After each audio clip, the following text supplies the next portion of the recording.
안녕하십니까? 어머니의 사랑은 조건 없이 흐르는 겐지스 강의 맑은 물결과 같습니다. 그것은 멈추지 않고 영원히 흐릅니다. 기억의 그늘 뒤편에서 오늘은 자아가 사라지고 오직 무심한 사랑만이 남은 한가슴 뭉클한 이야기를 들려드리고자 합니다. 성스러운 겐지스 강의 풍경과 함께 저명한 작가이신 라제슈 찬드라니 마달랄 제인 선생의 펜 끝에서 탄생한 감동적인 가슴의 노래 나의 어머니를 시작합니다.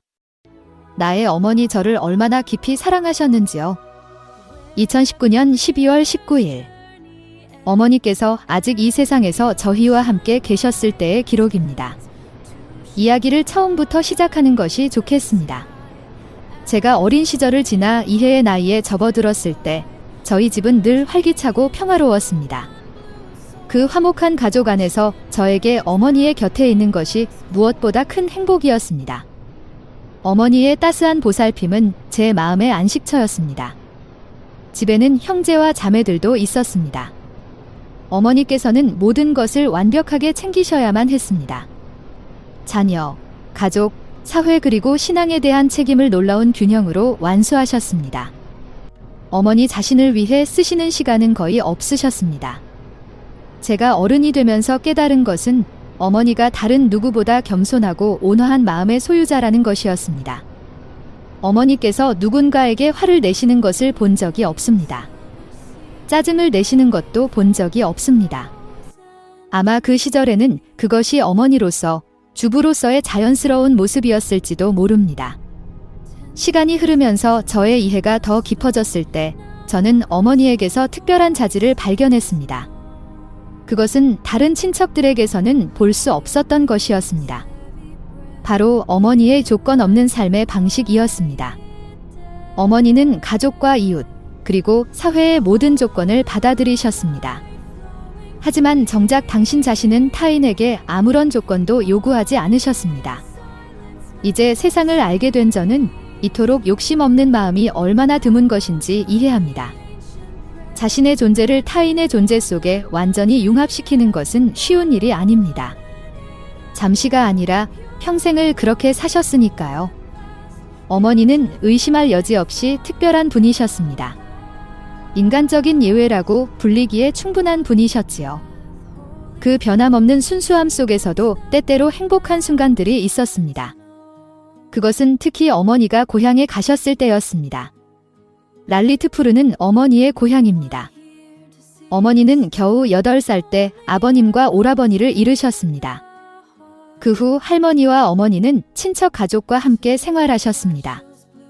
어릴 적 그곳을 방문했을 때 저는 어머니의 깊은 교양이 어디에서 왔는지 알 수 있었습니다.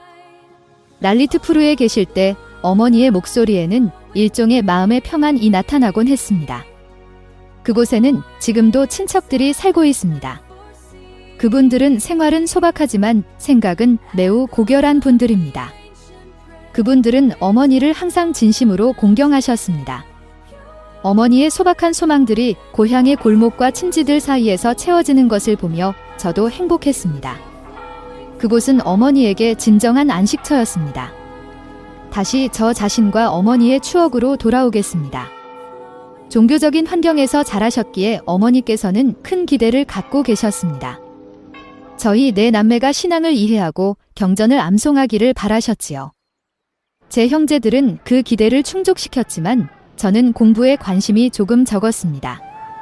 나중에 직장 생활 때문에 저는 계속 타지에서 지내게 되었습니다. 이처럼 종교적 수행에서 저는 처음부터 뒤처져 있었습니다. 그 뒤처짐은 평생 그림자처럼 저를 따라다녔습니다. 5년 전 아버님께서 떠나신 후 어머니는 급격히 쇠약해지셨습니다. 지난 2년 동안 어머니는 줄곧 침대에만 누워 계십니다. 막내 남동생의 가족이 지극정성으로 어머니를 간호하고 있습니다. 어머니의 몸무게는 이제 겨우 25kg 정도밖에 되지 않습니다. 하지만 그런 역경 속에서도 어머니의 영혼은 흔들림이 없으십니다. 어머니는 이제 하루에 단 한 끼만 드십니다. 모든 신경을 해탈의 길에 집중하고 계십니다. 육신은 약해졌어도 정신은 놀라울 정도로 맑으십니다. 어머니는 지혜가 깊은 분이십니다. 평생 배우신 가르침을 지금도 모두 암송하고 계십니다. 어머니의 세상은 이제 방 한 칸으로 줄어들었습니다. 하지만 그곳에서도 불만은 없으십니다. 세속적인 대화는 이제 어머니께 무의미하게 느껴지시는 듯합니다. 어머니는 자주 지혜가 담긴 이 말씀을 반복하십니다. 모든 이에게 용서를, 모든 이로부터 용서를. 당신이 폐를 끼쳤을지도 모르는 사람들에게 용서를 구하고 당신을 아프게 했던 사람들을 기꺼이 용서하시는 것입니다. 큰누님 키라는 이 진리를 완벽하게 이해하고 있습니다. 누님은 매일 전화로 어머니께 경전을 읽어드리고 있습니다. 어머니께서는 다 아시는 내용이지만 그래도 깊은 감동 속에 귀를 기울이십니다. 앞서 말씀드렸듯이 종교적인 관점에서 저는 뒤처진 다들입니다. 멀리 살고 있기 때문에 직접 곁에서 모실 수가 없지요. 약 2달 전 한 아름다운 생각이 떠올랐습니다.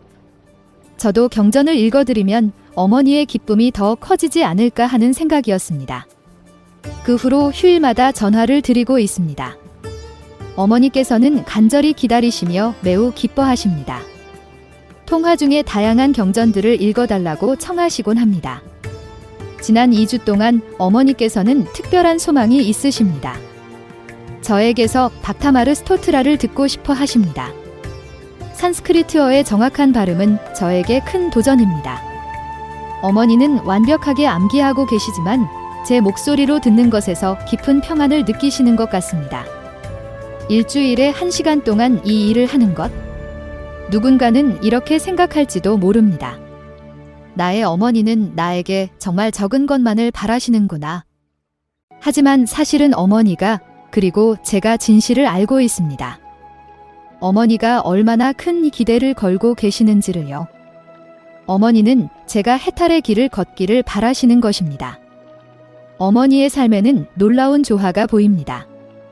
세속적인 관점에서 어머니의 삶은 이 격언을 실천하셨습니다. 자신만을 위해 사는 것이 아니라 세상을 위해 사는 것이 진정한 삶이야. 하지만 동시에 자아를 닦는 정신 또한 어머니 안에서 계속 흐르고 있었습니다. 어머니는 저희에게 어린 시절부터 올바른 도리를 가르치셨습니다. 나중에 제 딸들에게도 같은 가르침을 주셨지요. 어머니의 보살핌 아래 며느리들의 인격도 아름답게 피어났습니다. 어머니는 모든 손주들에게 영감의 원천이셨습니다. 어머니는 늘 진지하게 말씀하십니다. 나쁜 것을 말하는 것은 악을 퍼뜨리는 것입니다. 그러니 오직 선한 것만 말함으로써 악을 없앨 수 있습니다. 누님 키라는 어머니의 성품을 떠올리며 이렇게 말합니다. 어머니는 늘 타인의 일에 간섭하는 것을 멀리 하셨습니다. 너와 나의 구별이 아무 의미 없다는 것을 저희에게 가르쳐 주셨지요. 이 가르침이야말로 지금 저희의 보물입니다. 사회에서 존경받는 토대가 되었으니까요. 우리는 화합을 믿으며 결코 불화의 원인이 되지 않습니다. 어머니가 영적인 가치관을 주신 것은 저희의 영혼을 닦기 위함이었습니다. 생사의 고통에서 벗어날 수 있도록 말이죠. 2022년 4월 26일. 어머니는 자녀들에게 물질적인 것은 아무것도 바라지 않으셨습니다. 그저 저희가 진리를 구하고 지혜를 얻기만을 원하셨습니다. 어머니의 자비는 모든 생명의 행복을 바라는 성자와 같았습니다.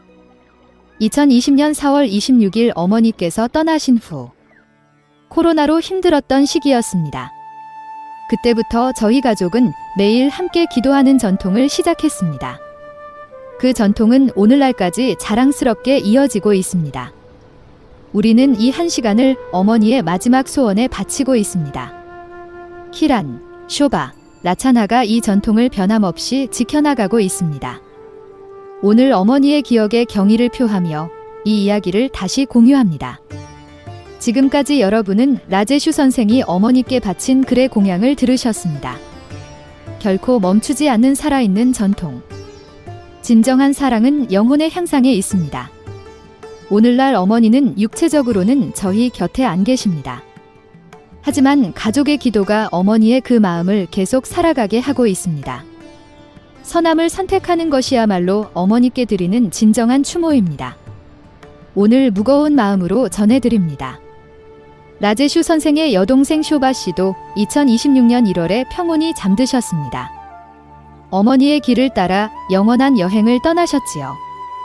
저희는 그녀에게도 깊은 애도의 뜻을 표합니다. 오늘 순서는 여기까지입니다. 감사합니다.